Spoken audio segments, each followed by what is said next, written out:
भोपाल के अंदर आज जाट महाकुंभ का जो ऐतिहासिक आयोजन किया और 1 लाख से ज्यादा संख्या के अंदर पहुंच के मध्य प्रदेश के जवानों ने जाट समाज के बुजुर्गों, माताओं, बहनों और तमाम देश के कोने कोने से अपने अपने साधनों से इस महाकुंभ को सफल बनाने आए तमाम मेरे भाइयों का मैं हृदय से इस जिलों की नगरी भोपाल के अंदर स्वागत करता हूं, अभिनंदन करता हूं। जोरदार जयकारा लगाएं। जय ललित महाराज की। पहले जब हम बच्चे थे, स्कूल में पढ़ा करते थे, तब मध्य प्रदेश का नाम आता तो हम सोचा करते थे कि जाटों की संख्या कम है। हमारे उधर अकाल पड़ते थे और लोग मालवा की तरफ जाते थे और मालवा जहां की जमीनें सबसे उपजाऊ देश के अंदर, और मालवा की एक खासियत है, जो मालवा के अंदर आ गया वो मालवा का होकर रह गया। और मध्य प्रदेश जब हमने देखा पिछले 15-20 साल से जिस तरह मध्य प्रदेश का जवान आगे बढ़ा, जिस तरह हमारे समाज के नौजवानों ने, हमारे समाज की बेटियों ने, चाहे शिक्षा का क्षेत्र हो, चाहे बॉर्डर पर शहादत देने की बारी हो, चाहे अन्न उत्पादन की बारी हो, और चाहे किसान आंदोलन के अंदर अगर मंदसौर में नेतृत्व करके देश में कर्ज माफी का आंदोलन की हवा अगर किसी ने बढ़ाई तो राजस्थान की हुंकार रैलियों के बाद मध्य प्रदेश के किसानों ने हमेशा किसान के लिए और समाज के लिए, हमारे समाज के लोगों ने बलिदान दिया, वो इस इतिहास से भुलाया नहीं जा सकता। मंच में उपस्थित मेरे भाई, और यहां पे हमेशा हम तो एक नाम सुनते हैं, कमल पटेल जी। पहले विक्रम वर्मा जी का भी नाम सुनते थे, पहले मैं भी क्या कि जिस पार्टी में कमल जी है, गलती से मैं भी कई समय उस पार्टी के अंदर था,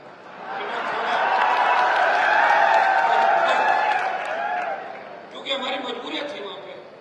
पिताजी ने बीजेपी ज्वाइन कर ली और मुझे कसम मिला कि बेटा कांग्रेस में कभी मत जाना। मैं पिताजी की आज्ञा का पालन करता रहा। और उस जगह मारवाड़ के अंदर जहां भारतीय जनता पार्टी का कोई नाम लेवा नहीं था, उस जगह मेरे पिताजी बीजेपी के अंदर आए तो नाथुराम मिर्जा का दबदबा था। आप तो जानते सारी बातें। और यूनिवर्सिटी का अध्यक्ष रहते हुए मैं लगातार लंबा चलता रहा। मेरा संघर्ष आपने देखा। लेकिन भाइयों, मुझे इस बात की खुशी है कि देश के अंदर सबसे बड़ी 22% पॉपुलेशन राजस्थान के अंदर जाट समाज की है। वहां क्षेत्रीय पार्टी बना के राजस्थान के जवानों को अगर दिशा देने का किसी ने काम किया तो नागौर के सांसद ने धौलपुर से बाड़मेर और डूंगरपुर से लेकर गंगानगर तक किसान के बेटों को एकत्रित किया। जब आपको मेरी आवश्यकता पड़ी, यदवीर जी अभी कहना भूल गए थे कि जब देश के अंदर मैं बीजेपी के गठबंधन के बाद एमपी बना था, और गठबंधन जब होता है तब ताकत होती है किसी के पास। मेरे पास ताकत थी, बीजेपी ने गठबंधन किया और बीजेपी के वोट मुझे मिले और 16-18 जगह भारतीय जनता पार्टी का प्रचार मैंने किया। मैं दिल्ली चला गया, हरियाणा, पंजाब से किसान आंदोलन चला, हरियाणा, उत्तर प्रदेश के अंदर हमारे मलिक साहब भी बैठे, ये सब मोर्चा संभाल रहे थे। लेकिन लोकसभा के अंदर इस कौम के लिए अगर किसी ने कुर्बानी दी देश के अंदर, वो हनुमान बेनीवाल था। इसलिए मोदी का साथ छोड़ के 70 दिन अगर सड़क पर कोई बैठा और नेशनल हाईवे NH8 को जाम किया, वो मैंने ही किया था। ये बात भी ये थी, जब आप जाट समाज की बात करते हो इस बात को भी दोहराना आप हमेशा, क्योंकि आपकी बात मुझे अच्छी लगी, आपकी बात तो मुझे अच्छी लगी, लेकिन जाट महासभा का मतलब ये नहीं है कि 4-5 लोगों की महासभा हो। जाट महासभा का मतलब है कि समाज के कुछ प्रत्येक योद्धा की, चाहे वो किसी भी पार्टी में संघर्ष करे, किसी भी परिस्थिति में संघर्ष करे, और कौम पे जब संकट आए तो सबसे पहले आगे आए उस व्यक्ति का भी नाम आपको उत्तर प्रदेश से, इनको राजस्थान में राजनीति नहीं करनी। और मैं ऐसा व्यक्ति हूं कि अभी अभय सिंह भी चौटाला चले गए जो हरियाणा से थे। दो ही व्यक्तियों ने, एक तो मैंने सत्ता छोड़ी, कमल जी को पता है कि मैं दिल्ली के नंबर 1 और 2 के कितना करीब था, सिर्फ आपकी भावनाओं के लिए। मैंने कहा मेरे भाई सोशल मीडिया पर मुझे गालियां दे रहे, हनुमान तो मोदी गोदी में बैठ के जाते, छोड़ो छोड़ो छोड़ो। मैंने कहा ये छोड़ा। और राजस्थान बॉर्डर पे मेरे आंदोलन को मीडिया ने कम इसलिए दिखाया, ये तो जी को पूरी कहानी पता है। मैं गया, हाईवे जाम किया, गृह मंत्री ने मुझे फोन किया, उस समय हमारा पूरा नाता रिश्ता टूटा नहीं था, बीजेपी के अंदर था, और मैंने 10 दिन का अल्टीमेटम दिया। और जब 10 दिन का अल्टीमेटम दिया, उस अल्टीमेटम के दौरान अशोक गहलोत ने सोचा कि हनुमान आके बैठ जाएगा तो सारा पॉलिटिकल फायदा उसको हो जाएगा, तो कुछ लोगों को वहां पर बिठा दिया बॉर्डर पर। जब मैं 50,000 से 1 लाख की संख्या लेके वहां गया, तब मैंने देखा कि मेरे भाई आगे बैठे हैं। मैं समझदार रहता हूं, भाइयों के अंदर झगड़ा नहीं होने दिया। 300 मीटर दूर दूसरा तंबू लगा के बैठ गया था। तो आप इस बात को जानते हैं। और भाइयों से इस राजस्थान प्रांत में, मध्य प्रदेश के अंदर तो आपकी मजबूरी है कि अगर बीजेपी और कांग्रेस में नहीं रहो तो ऐसी परिस्थितियां नहीं है कि आप एमएलए एमपी बन जाओ। मैंने पूरे मध्य प्रदेश की एक चीज को देखा। मैं धन्यवाद दूंगा कमल जी को कि किन परिस्थितियों में लड़े, और एक सीख भी दूंगा बड़े भाई है, जब अपने समाज के कार्यक्रम हो और कोई अपने विचार व्यक्त करे तो गुस्सा करते हैं, क्योंकि यही वो जवान है जो अपने काम आते हैं और अपने जय जयकार करते हैं। घर में भाई भी नाराज हो जाते हैं। यदुवीर जी ने अच्छी बात कही कि हमें समाज की बात समाज के मंच में करनी चाहिए। पॉलिटिकल बात अगर हम नहीं करें तो हम कोई पागल थोड़ी जो घूम रहे, क्यों घूम रहे भाई यहाँ पे? टाइम नहीं खराब हो रहा। मुझे बताओ क्या मुझे मध्य प्रदेश से चुनाव लड़ना है क्या?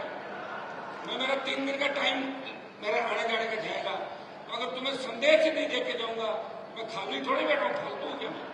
मैं आया हूं मेरे भाइयों की मदद करने के लिए, हौसला अफजाई करने के लिए। लेकिन एक बात और कहकर जा रहा हूं, मैं मध्य प्रदेश के अंदर राष्ट्रीय लोकतांत्रिक पार्टी को चुनाव लड़ा के समाज में दरार पैदा नहीं करूंगा। ये कदम थे, उत्तर प्रदेश के चुनाव थे, मैं भी ओबीसी की तरह इनके चक्कर में चढ़ के खड़ी कर देता आदमी को, मिलता था हेलीकॉप्टर, घुमा देता जगह जगह। वोट किसके टूटते, वोट ये भी जानते किसके टूटते, लेकिन हनुमान बेनीवाल ने वो काम नहीं किया।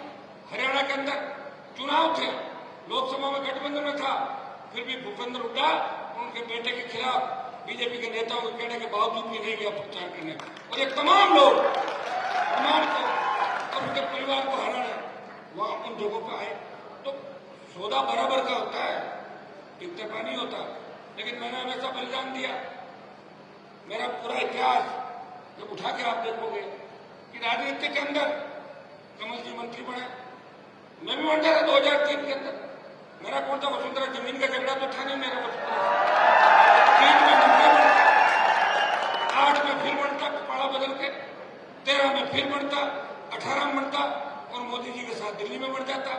भाइयों, किसान आंदोलन में अकाली चले गए, वो तो सत्ता का सुख भोगे हुए थे, मुख्यमंत्री से लंबे समय तक क्या फर्क पड़ गया? देश की सबसे नई पार्टी राष्ट्रीय लोकतांत्रिक पार्टी, जो राजस्थान में बड़े बड़े नेता हुए, राजस्थान में 70 साल पार्टी नहीं बना पाए, कांग्रेस छोड़ी, भाजपा, कभी लोकदल, कभी कभी जनता दल, कभी दमकीपा, कभी बसपा, पार्टी बना के जो सबसे नई पार्टी थी, जब समाज को आवश्यकता पड़ी एक झटके में पार्टी छोड़ दी और NH-8 जो गुजर अनशन आंदोलन के समय भी बंद नहीं हुआ था उसको बंद किया हनुमान बेनीवाल। और दूसरे आपके हरियाणा के अंदर जिस व्यक्ति ने MLA से इस्तीफा दिया, बेसिक चौटाला बैठे थे, उन्होंने भी बड़ी कुर्बानी दी। अगर वो चुनाव हार जाते तो 3-4-5 की जीत हुई। तो जो व्यक्ति कुछ करता है, लड़ता है, उसको समाज हमेशा याद करता है। मैं तो आपसे यही कहना चाहूंगा सबसे कि कोई बीजेपी के अंदर बैठ के अपने समाज का भला कर रहा है, कोई कांग्रेस में कर रहा है, कोई RLP में बैठा, मैं तुम्हारी कम से कम ताकत बनाऊं जवानों के देश के अंदर, मैं वहां बैठा हूं।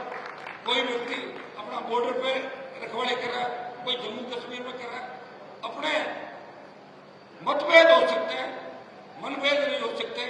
अभी जो मुख्यमंत्री ने यहाँ कुछ घोषणाएं करी और ये आपके तेजा जी कल्याण बोर्ड का गठन किया, तो मैं धन्यवाद दूंगा मध्य प्रदेश के मुख्यमंत्री का और कमल जी का विशेष रूप से कि ये मुख्यमंत्री को सिखा के लाए और घोषणा कर रहे हैं और ये भी कहा होगा कि 1 लाख बैठे यहाँ पे, सारे साधन संपन्न है और वो भी किसान वर्ग से आते हैं मुख्यमंत्री, OBC के व्यक्ति है। अपने समाज के प्रति मेरे हिसाब से उनकी भावनाएं ठीक है, ठीक बात करके गए। ये वीर तेजा जी कल्याण बोर्ड का गठन किया तो इसमें कमल जी फिर अध्यक्ष किसी तेजा जी के भक्त में बनवाना, एक मंत्री का दर्जा और मिल जाएगा। एक तेजा जी महाराज के निर्वाण दिवस, तेजा दशमी पर एक दिन का जो अवकाश किया, उसके लिए भी आप बधाई के पात्र हो। क्योंकि ऐसा है, करेंगे तो कोई जो सरकार के अंदर होंगे, लोकतंत्र के अंदर दो ही लोगों की चलती है, या तो सत्ता की चाबी हो, अपने लोगों का भला कर लो, या जनता की ताकत हो, सरकार को झुका दो। जनता की ताकत से प्रयास करें। देश में प्रधानमंत्री जी को अगर किसी ने झुकाया देश के अंदर तो किसान आंदोलन करें। देश का किसान और अगुवाई किसने की? जाट समाज ने अगुवाई की और हमारे जैसे लोगों ने कुर्बानियां दी। कई लोग, कई महिलाएं, 1000 लोगों ने शहादत दी। तो भाइयों, उसके बाद तीनों कृषि बिल वापिस हुए थे। तो ये तो इतिहास है, इसलिए अपनी कौम के इतिहास की बात करना कोई पॉलिटिकल बात नहीं होती। हमारे भाई जो हुड्डा जी ने गीत प्रस्तुत किया था, मैं इनके सुनता रहता हूँ। उस समय चूंकि मैं हरियाणा में राजनीति नहीं करना चाहता, इसलिए आप कह रहे तो वो दोनों तीनों टीकरी बॉर्डर और जो 2-3 बॉर्डर थे वहां भी नहीं गया। मुझे पता था वहां तो हमारे एक बार हमारा समाज का CM बन जाए वही बहुत है।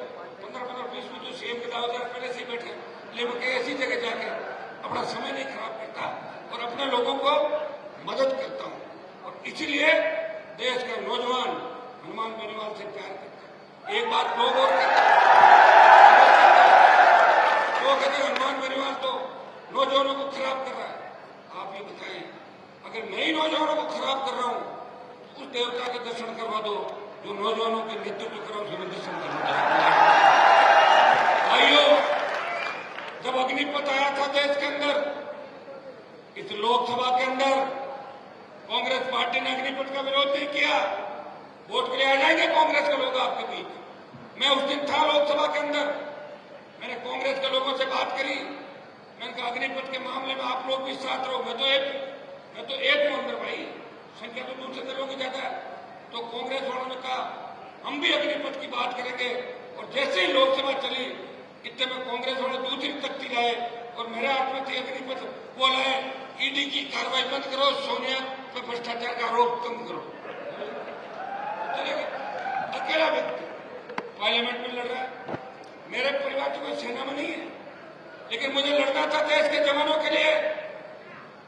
आज इतिहास उठा के आप देखोगे कि आजादी के आंदोलन से लेकर 62-65-71 कारगिल की लड़ाई के अंदर अगर सबसे ज्यादा शहादत किसी कौम ने दी, हमारी कौम ने दी। अग्निपथ का सबसे बड़ा अगर नुकसान होगा हमारी कौम का होगा। इसलिए भाइयों, हनुमान बेनीवाल के मन के अंदर इस कौम के प्रति पीड़ा है। मंत्री तो 20 साल पहले बन जाता, मंत्री बनना ही नहीं मुझे, संतरी बढ़ के सेवा करनी है आपकी।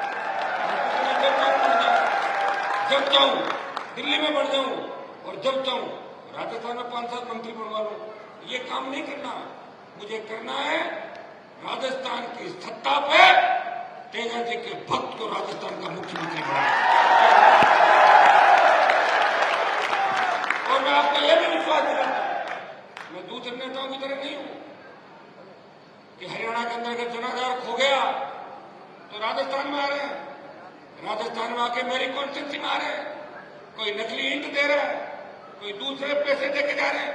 भाई हमने तो ये काम नहीं किया और मैं उनको चेतावनी देना चाहता हूं कि आप मेरे इलाके के अंदर आके मुझे छेड़ोगे तो मैं 1 रुपया कोई डालता है 100 रुपया उसका जरूर डालता हूं। अग्निपथ के खिलाफ देश में एक ही प्रदर्शन हुआ था। जोधपुर में 2 लाख जवानों की रैली करके हमने दिल्ली सरकार को चेतावनी दी कि अग्निपथ वापस लो और ये अधिकारियों के कारण जो अग्निपथ आया इसको हमारे जो बच्चे हैं सेना के अंदर जो जा रहे हैं अग्निवीर बनने के बाद जिस तरह वापिस आ रहे हैं, ये कमल जी बैठे हैं, ये बात दिल्ली में आप ये समझाओ कि हिमाचल के अंदर जो सरकार आपकी गई और कर्नाटक के अंदर आ रहे हो तो ये अग्निपथ योजना का बहुत बड़ा असर हिमाचल के अंदर और कर्नाटक के अंदर है। और समय रहते अगर आप मामले को नहीं संभालोगे तो अब की बार जो महाभारत हो रहा है 4 स्टेट के अंदर अगर ये चले गए फिर कुछ भी नहीं बचेगा। फिर नहीं लूंगा, मैं आपसे बात करूंगा तो तैयार हो, कोई दिक्कत नहीं, अपन मिलने का दोनों भाई कर लेंगे, लेकिन फिर ये मामला हाथ से चला जाएगा। और एक बात, आज हमारी बेटियों का हम सम्मान कर रहे हैं, जो मेडल लेकर आई, अंतर्राष्ट्रीय स्तर की हमारी बेटियां, पहलवान बेटे रुको जंतर मंत्र पे बैठी है। मुझे लोगों ने कहा बाहुबली है, मैंने कहा जाटों से बड़े बाहुबली कौन हो गए देश के अंदर भाई। मैं सबसे पहला एमपी हूं देश का, सबसे पहला सांसद, पूर्व सांसद तो कोई भी चला गया होगा, देश का पहला सांसद जंतर मंत्र पे जाता है। मेरे नागौर की तो किसी लड़की ने इंटरनेशनल मेडल नहीं लिया। हरियाणा यूपी की बच्चे हैं, सारी बच्चे हमारे। अगर हम राज्यों में और जिलों में बांट लेंगे कौम को तो फिर बचेगी कहाँ बचेगी बताओ मुझे। हम जब देश के अंदर सब एकजुट होते हैं और उसके साथ हमारे साथ जाट गुजर धाकड़ यादव दूसरी और हम कम्युनिटी को सबको साथ लेते हैं, डांगी पटेल पाटीदार, तब जाके किसानों का कुनबा बढ़ता। चौधरी चरण सिंह इसलिए प्रधानमंत्री बनते थे कि मुस्लिम से तमाम जातियों को देश में साथ लेके चले थे। भाइयों, उन बेटियों को न्याय दिलाने अगर सबसे पहले गया और पूरे राजस्थान के अंदर 33 जिला मुख्यालयों पे उस बाहुबली के खिलाफ प्रदर्शन करा के पहलवानों का समर्थन किया तो नागौर के सांसद ने किया था, किसी कांग्रेस के नेता ने नहीं किया था। मैं आपको इतना ही विश्वास दिलाता हूं कि आपकी हर लड़ाई के अंदर हम आपके साथ हैं। मेरे पास नौजवान आए थे जिन्होंने कहा कि हमारे समाज के जो महापुरुष हुए थे,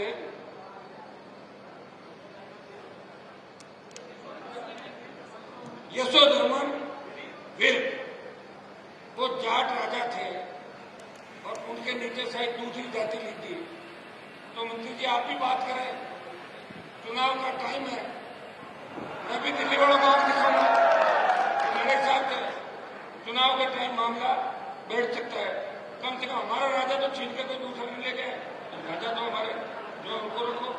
भाइयों, पानीपत मूवी के अंदर आपने देखा होगा, जब पानीपत मूवी के अंदर महाराजा सूरजमल के इतिहास के साथ छेड़खानी की गई तो लोकसभा के अंदर पोस्ट से जड़ा के फेंकने वाला कोई सांसद था, वो नागौर का सांसद था और पानीपत से तमाम दृश्य हरियाणा के अंदर मलिक साहब भी चलते आरक्षण आंदोलन के अंदर, लेकिन 4.5 साल से अभी मैं मंच पे एक ही पीड़ा जाहिर कर रहा था कि साहब मुझे कोई देश में तो चुनाव लड़ने नहीं, मेरा तो एक मिशन है।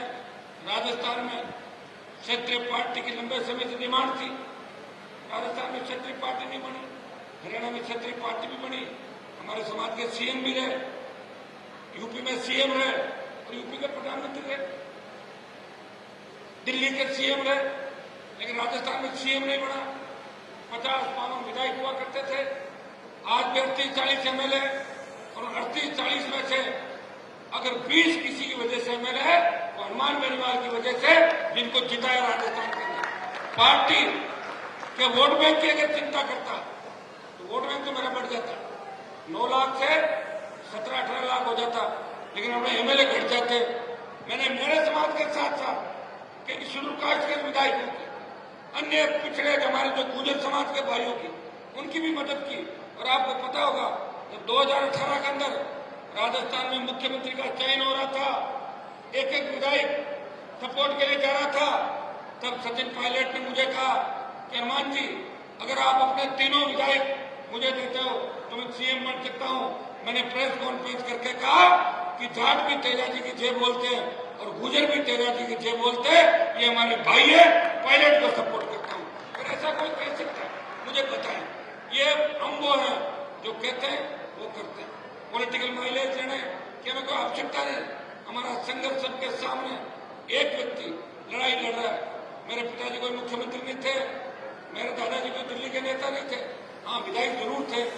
एक गांव की स्कूल से पढ़ के विश्वविद्यालय की राजनीति से विकट विपरीत परिस्थितियों में तमाम समाज के बड़े लोग जिसके खिलाफ रहे राजस्थान के अंदर, उनसे निकलता हुआ एक व्यक्ति सत्ता को ठोकर मारते हुए आगे बढ़ता है और देश के प्रधानमंत्री का साथ छोड़ के 70 दिन अगर कोई एमपी सड़क पर बैठता है किसान और समाज के लिए, नागौर का सांसद है जो अपने भाइयों की दुख तकलीफ को समझता है। भाइयों, हजारों ऐसे उदाहरण होंगे राजनीति के अंदर, राजस्थान के अंदर, जिस तरह नौजवानों को लड़के उनको लड़ना सिखाया। मैं यूनिवर्सिटी का अध्यक्ष था, मुझे पता है कि हमारे बावली जो जिले थे वहां लोग ज्ञापन देने के लिए जाते थे, एक हेड कांस्टेबल आता था, अब हमारी जब मर्जी हो बुला लो डीजी की सड़क पे, चीफ सेक्रेटरी को बुला लो, आईजी को बुला लो, घुसाते लोग कार्यालयों के अंदर। ये लड़ना सिखाया नौजवानों को राजस्थान के अंदर। और लड़ना किसने सिखाया? हनुमान बेनीवाल ने सिखाया। और मेरा कोई अगर बिजनेस होता, मैं कोई गलत काम करता, तो निश्चित रूप से ईडी और सीबीआई और सीआईडी मेरे घर पे भी आ जाती। आप अच्छी तरह इस बात को जानते हो। हनुमान बेनीवाल संघर्ष कर रहा है आपके लिए। मैंने ये घोषणा इसलिए की कमल जी यहाँ पे कि कल को आप ये सोच लो कि चुनाव का टाइम है कि हनुमान जी को तो या चुनाव आरोपी को नहीं लड़ना, वैसे लोग लड़ा सकते हैं, पॉलिटिकल पार्टी कहीं भी उम्मीदवार खड़े कर सकती है। लेकिन मुझे चिंता है मेरे समाज की, मेरे भाइयों की, कि मैं अगर मध्य प्रदेश, हरियाणा, यूपी या दूसरी जगहों पे कैंडिडेट लड़ाऊंगा तो मेरे समाज का और किसानों का नुकसान होगा। इसलिए मेरा उद्देश्य सिर्फ राजस्थान है और राजस्थान के अंदर मैं विश्वास दिलाता हूं कि इस बार जिस तरह नौजवानों की भुजाएं फड़क रही है, जिस तरह तेजा जी के भक्त राजस्थान की सड़कों पर निकले, इस बार मुकाबला कांटे का होगा। कांग्रेस तीसरे नंबर पर चली जाएगी और मुकाबला राष्ट्रीय लोकतांत्रिक पार्टी और भारतीय जनता पार्टी का राजस्थान के अंदर होगा। इस बात का आपको ध्यान रखना है। मैं ये तो नहीं कहूंगा चुनाव आपका साथ साथ है, यहाँ आप अपने हिसाब से काम करें, लेकिन राजस्थान में मेरा ध्यान जरूर रखना, क्योंकि आप अगर मेरा ध्यान रखोगे तभी मैं जयपुर और दिल्ली के अंदर आपका ध्यान रख पाऊंगा। भाइयों, आज कुछ हमारी जो डिमांड थी, कुछ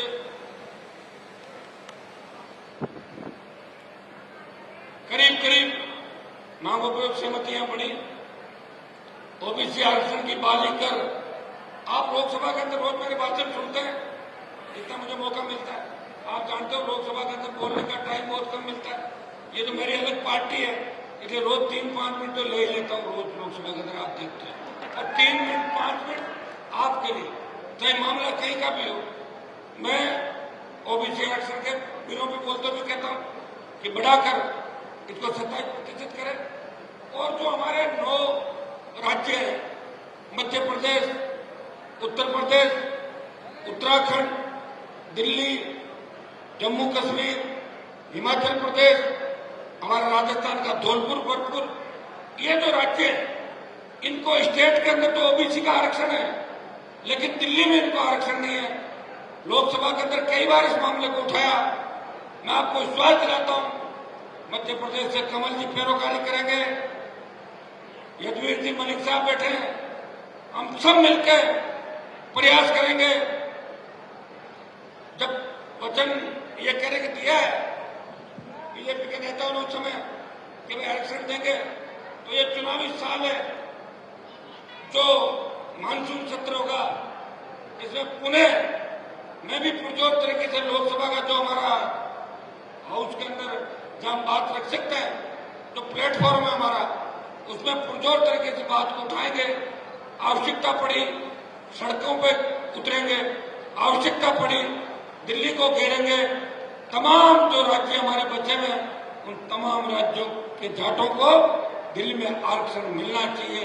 मैं तो दिल्ली के अंदर ये भी बात उठाई थी कि सिद्ध समाज और विश्नोई समाज जो हमारे ही भाई है, कोई 400 साल पहले जाट समाज से निकल के गए, कोई 450 साल पहले गए, जड़सिक हमारे भाई हैं, जो धनावंशी स्वामी है, इन सब लोगों से जिनसे हमारा खून का रिश्ता है, इन लोगों को भी स्टेट के अंदर ओबीसी का आरक्षण है राजस्थान और दूसरे राज्यों में, तो उनको केंद्र में आरक्षण मिलना चाहिए। ये लोकसभा के अंदर रोज आप इस बात को सुनते हो कि एक व्यक्ति जो लोकसभा में बैठा रहता है और रात की 12 बजे तक इंतजार करता है कि कब मेरा बोलने का नंबर आए और कब मैं मेरे भाइयों के लिए, किसानों के लिए, मेरे समाज के लिए, शोषित पीड़ित तबके के लिए आवाज उठाऊं और बात करूं। मुझे खुशी है कि आज आपने मध्य प्रदेश के अंदर 1 लाख की संख्या में इकट्ठे होकर देश के अंदर संदेश दे दिया कि देश की सरकारें, राज्य की सरकारें सुन ले कि हमारे हितों में अगर कुठाराघात हुआ तो हम बर्दाश्त नहीं करेंगे और हमसे अगर मिला के चलोगे तो 7 दिन में भी जाटों का कोई मुकाबला नहीं।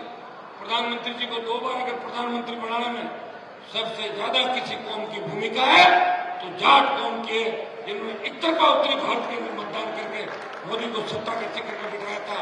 लेकिन जाट अगर किसी के खिलाफ भी हो जाता है तो इंदिरा गांधी को भी उतार दिया था और कई लोगों को उतार दिया। आपने देखा होगा कि देश के अंदर 2 आंदोलन हुए बड़े।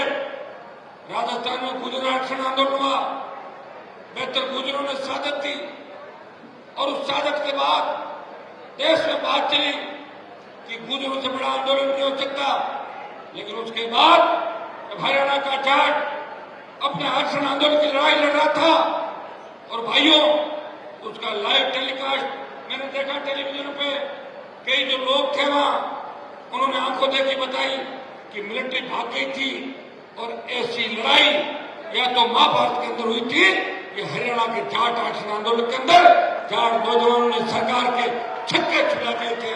हम उस कौम से आते हैं जिस कौम ने कभी झुकना नहीं सीखा, जिस कौम ने मोहम्मद गोरी गंदी से लेकर कईयों के छक्के छुड़ाए, जो कौम दिल्ली पर राज कर चुकी है, जिस कौम के विद्रोह उससे हमेशा इतिहास अच्छा पड़ा है, जो कौम किसी के भी अन्याय के खिलाफ अन्याय करने वाला कोई हो अगर उसके खिलाफ सबसे पहले खड़ी होती है तो यह कौम खड़ी होती है।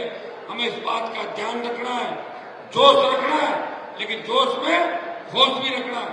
जोश के अंदर एक चीज का ध्यान रखना है कि अपने आदमी का नुकसान मत करना जोश में कि चलो अरे कहां चल रहे हो, अपना सामने वहां रुक जाना है। जोश में होश, ज्यादा गुस्सा है तो ठंडा पानी पी लो तो ठीक है। और कमल जी का ध्यान रखना भी चाहिए, आप ही देख नहीं रहे। और हम सब बैठे तो देखिए कि हमारे मन में कहीं न कहीं आपके प्रति प्रेम था कि हम सब आए। और हमें पता है कि मध्य प्रदेश के जो जाट समाज के लोग हैं, पहले कमा के खाने के लिए हमारे लोग इधर आते थे। आप जमींदार हो, बड़ी अच्छी जमीन है मध्य प्रदेश मारवा की, मजबूत हो, आप आगे बढ़ो, शिक्षित बनो और प्रदेश में राज करो। देश में आजकल कोई जरूरी नहीं है। मुझे ये बताया कि करीब 30 लाख से ज्यादा संख्या, तो बहुत बड़ी 30 लाख से ज्यादा जनसंख्या तो बहुत बड़ी होती है स्टेट के अंदर। तो भाइयों, राजस्थान में तो हमारे गहलोत साहब का पूरा समाज तो वोट बीजेपी को देता है और मुख्यमंत्री वो बन जाते हैं। बताओ, ये पता नहीं लगता कि सीएम कौन का बन सकता है, पीएम कौन किस जाति का हो सकता है। इसलिए